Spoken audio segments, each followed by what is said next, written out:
Ladies and gentlemen, today we are going to talk about an extraordinary author who has captured the hearts and minds of readers around the world. Anna Oxa.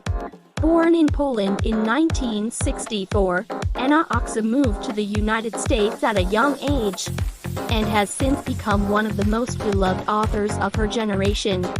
With her talent for weaving complex, multi-dimensional characters into captivating stories, Anna has amassed a readership of millions.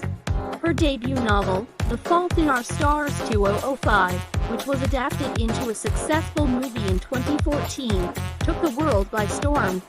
The story, set in the small town of Huxley, Massachusetts, revolves around two teenagers, Hazel Grace and Augustus Waters, who meet at a cancer support group and form an unlikely friendship.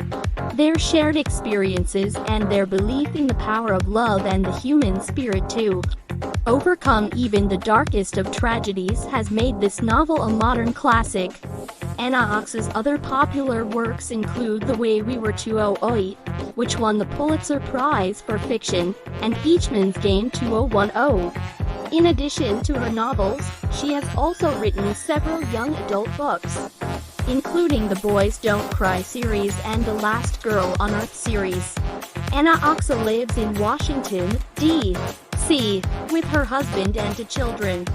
Her passion for storytelling and her ability to connect with her readers have made her a true inspiration to both writers and readers alike. In conclusion, Anna Oxa's work is a testament to her immense talent and her ability to resonate with readers from all walks of life. Her stories are deeply emotional, thought-provoking, and at the same time, incredibly enjoyable. I highly recommend any fan of contemporary fiction give Anna Oxa's work a try.